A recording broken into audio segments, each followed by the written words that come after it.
Canadian പ്രവിശ്യയായ Ontario സർക്കാരിന്റെ ധനസഹായത്തോടെയാണ് ഇങ്ങനെയൊരു പരസ്യ വീഡിയോ നിർമ്മിച്ചത്. ഇത് അമേരിക്കയിലെ പ്രധാനപ്പെട്ട ടെലിവിഷൻ നെറ്റ്വർക്കുകളിലും വലിയ പണം ചെലവഴിച്ച് ഒന്റാരിയോ സർക്കാർ പ്രദർശിപ്പിക്കുകയും ചെയ്തു. ടെലിവിഷനുകൾക്ക് പുറമെ യുഎസിലെ ചില പ്രധാനപ്പെട്ട ഇവന്റുകളിലും ഈ പരസ്യം വീഡിയോ വാൾ വഴി പ്രദർശിപ്പിച്ചു. ട്രംപ് പ്രഖ്യാപിച്ച താരിഫ് യുദ്ധങ്ങൾ അമേരിക്കൻ സമ്പദ്വ്യവസ്ഥയെ സാരമായി ബാധിക്കുമെന്ന് പറയുന്നതായിരുന്നു ഈ പരസ്യത്തിന്റെ ഉള്ളടക്കം.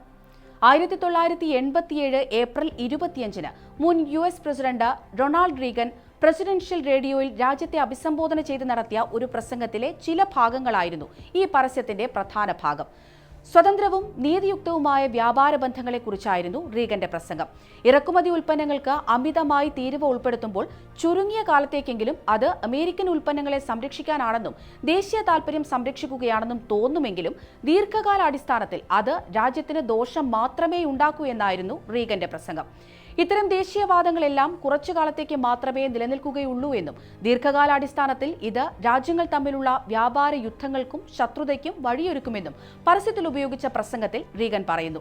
മാത്രവുമല്ല, ഭാവിയിൽ ഇത് അമേരിക്കൻ സമ്പദ്വ്യവസ്ഥയെയും അമേരിക്കയിലെ തൊഴിലാളികളെയും ബിസിനസ്സുകളെയും ഉപഭോക്താക്കളെയും എല്ലാം പ്രതികൂലമായി ബാധിക്കുമെന്നും റീഗൻ പറയുന്നുണ്ട്.